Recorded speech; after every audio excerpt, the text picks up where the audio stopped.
২০০১ সালের ১১ সেপ্টেম্বর যুক্তরাষ্ট্রের মাটিতে ঘটে যাওয়া ভয়াবহ সন্ত্রাসী হামলা কেবল মার্কিন ইতিহাসেই নয়, বিশ্বজুড়ে ভূরাজনৈতিক সমীকরণকে চিরতরে বদলে দিয়েছিল। আল কায়েদার ওপর হামলার দায় চাপিয়ে যুক্তরাষ্ট্র সন্ত্রাসবিরোধী যুদ্ধের নামে আফগানিস্তান ও ইরাকে আগ্রাসনও চালিয়েছিল, যার পরিণতি আজও মধ্যপ্রাচ্য সহ গোটা বিশ্ব ভোগ করছে। কিন্তু এই বহুল প্রচারিত আখ্যানের পেছনে কি আরও কোনো গভীর ও অস্বস্তিকর সত্য লুকিয়ে আছে? মার্কিন সাংবাদিক টাকার কার্লসন সাম্প্রতিক এক বক্তব্য এবং ডিক্লাসিফাইড এফবিআই ও ডিইএ নথিগুলো এক বিস্ফোরক সম্ভাবনার দিকে ইঙ্গিত করছে। ইসরায়েলি গোয়েন্দারা কি এই হামলা সম্পর্কে আগে থেকেই জানতেন?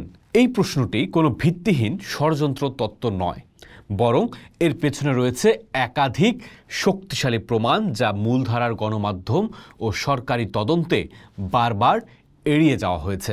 টুইন টাওয়ারে হামলার পরপরই তৎকালীন ইসরায়েলি নেতা বেনিয়ামিন নেতানিয়াহুর একটি মন্তব্য বিতর্কের জন্ম দেয়, যা সময়ের সাথে সাথে আরও বেশি তাৎপর্যপূর্ণ হয়ে উঠেছে। তিনি ক্যামেরার সামনে বলেছিলেন, এটা আসলে ভালো একটা ঘটনা, কারণ এর ফলে যুক্তরাষ্ট্র এমন এক সংঘাতে জড়িয়ে পড়েছে যেটিতে আমরা কয়েক দশক ধরে অস্তিত্বের লড়াই করছি।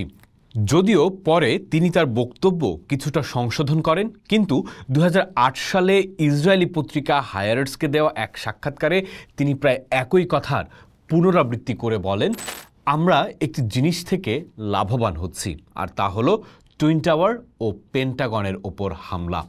নেতানিয়াহুর এই কথাগুলো স্পষ্টতই ইঙ্গিত দেয় যে ইসরায়েলি নেতৃত্ব ৯/১১ হামলাকে তাদের ভূরাজনৈতিক স্বার্থ হাসিলের জন্য একটি সুবর্ণ সুযোগ হিসেবে দেখেছিল। এই হামলা যুক্তরাষ্ট্রকে মধ্যপ্রাচ্যে ইসরায়েলের শত্রুদের বিরুদ্ধে এক দীর্ঘমেয়াদী যুদ্ধে জড়িয়ে ফেলে, যা ছিল ইসরায়েলের দীর্ঘদিনের আকাঙ্ক্ষা। ৯/১১ হামলার পূর্ববর্তী মাসগুলোতে যুক্তরাষ্ট্র জুড়ে এক অদ্ভুত ঘটনা ঘটেছিল।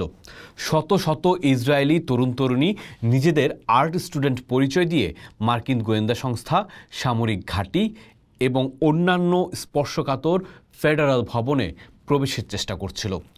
যদিও তারা বলে তাদের উদ্দেশ্য ছিল শিল্পকর্ম বিক্রি করা, কিন্তু তাদের আচরণ ছিল সন্দেহজনক।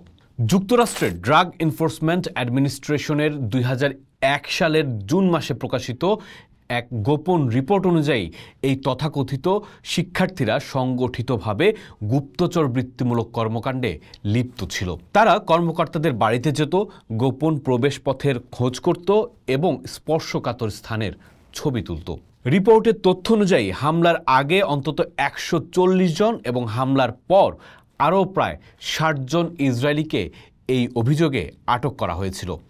বিস্ময়করভাবে তাদের কাউকেই গুপ্তচর বৃত্তির অভিযোগে অভিযুক্ত না করে কেবল ভিসার নিয়ম লঙ্ঘনের দায়ে নিজ দেশে ফেরত পাঠানো হয়। আরও চাঞ্চল্যকর তথ্য হলো, এই আর্ট স্টুডেন্টদের কয়েকটি দল ফ্লোরিডার হলিউডে ৯/১১ মূল হামলাকারীদের আবাসস্থলের খুব কাছাকাছি বাড়ি ভাড়া নিয়েছিল।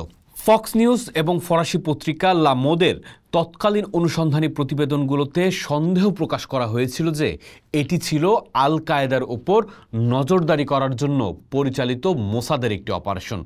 প্রশ্ন হলো, তারা যদি হামলাকারীদের ওপর নজরদারি করেই থাকে, তবে হামলার পরিকল্পনা সম্পর্কে তারা কতটুকু জানত এবং সেই তথ্য কি তারা মার্কিন কর্তৃপক্ষকে সঠিকভাবে জানিয়েছিল?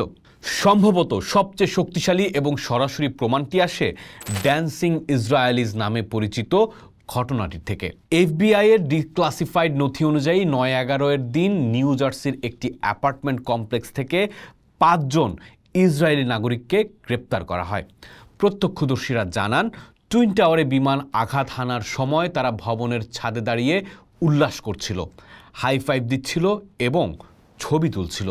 একজন প্রত্যক্ষদর্শী জানান, হামলা শুরু হওয়ার প্রায় ৪৬ মিনিট আগেই তাদের ভ্যানটি সেখানে পার্ক করা ছিল, যেন তারা কোনো ঘটনার জন্য অপেক্ষা করছিল।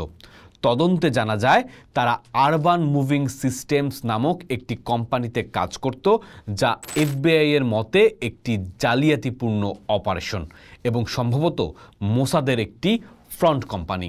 তাদের ভ্যান থেকে বিস্ফোরকের নমুনা পাওয়া গিয়েছিল এবং তাদের কাছে থাকা ক্যামেরায় হামলার পটভূমিতে তাদের হাসিমুখের ছবি পাওয়া যায়। কোম্পানির মালিক ডমিনিক সুটার এফবিআই এর জিজ্ঞাসাবাদের মুখোমুখি হওয়ার আগেই ইসরায়েলে পালিয়ে যান।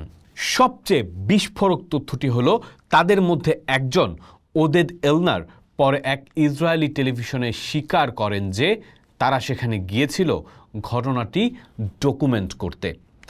এফবিআই নথিতে হামলার পূর্বজ্ঞান সংক্রান্ত অংশটি প্রায় পুরোটাই কালো কালিতে ঢেকে দেওয়া হয়েছে।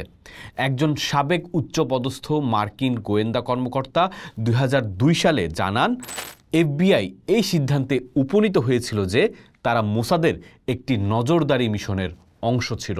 তৎকালীন ইসরায়েলি গণমাধ্যমের রিপোর্ট অনুযায়ী হামলার প্রায় 2 ঘন্টা আগে ইসরায়েলি ইনস্ট্যান্ট মেসেজিং কোম্পানি ওডিগোর নিউ ইয়র্ক অফিসে কর্মরত 2 কর্মী একটি বেনামি বার্তা পান, যেখানে একটি ভয়াবহ হামলার ব্যাপারে সতর্ক করা হয়েছিল। যদিও বার্তাটি নির্দিষ্টভাবে টুইন টাওয়ারের কথা উল্লেখ করেনি, কিন্তু এটি ইসরায়েলি নেটওয়ার্কে হামলার পূর্বজ্ঞানের সম্ভাবনার দিকেই ইঙ্গিত করে।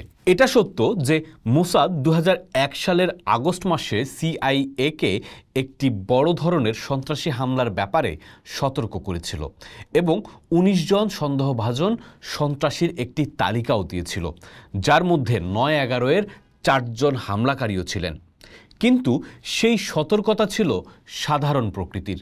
প্রশ্ন হলো, আর্ট স্টুডেন্টস এবং ডান্সিং ইসরায়েলিসের মতো মাঠ পর্যায়ের অপারেশন থেকে প্রাপ্ত নির্দিষ্ট তথ্যগুলো কি গোপন করা হয়েছিল? এই সমস্ত তথ্য একত্রিত করলে একটি অস্বস্তিকর চিত্র ফুটে ওঠে। নেতানিয়াহুর বক্তব্য, আর্ট স্টুডেন্টসদের সন্দেহভাজন কার্যকলাপ, ডান্সিং ইসরায়েলিসের উল্লাস, অডিগো মেসেজ, এই সব কিছুই ইঙ্গিত করে যে ইসরায়েলি গোয়েন্দা সংস্থাগুলো 9/11 হামলা সম্পর্কে বিস্তারিত না জানলেও অন্তত একটি আসন্ন বড় ধরনের হামলা সম্পর্কে ওয়াকিবহাল ছিল। তারা কি কেবল নিষ্ক্রিয় দর্শকের মতো ঘটনাটি ঘটতে দিয়েছিল কারণ এটি তাদের ভূরাজনৈতিক স্বার্থের অনুকূলে ছিল, নাকি তাদের সংশ্লিষ্টতা ছিল আরও গভীরে? সরকারি তদন্ত সংস্থাগুলো বারবার এই প্রশ্নগুলোকে ষড়যন্ত্র তত্ত্ব বলে উড়িয়ে দিয়েছে, কিন্তু এফবিআই এবং ডিইএর নিজস্ব ডিক্লাসিফাইড নথিগুলোই সেই ষড়যন্ত্রের দিকে আঙুল তুলছে।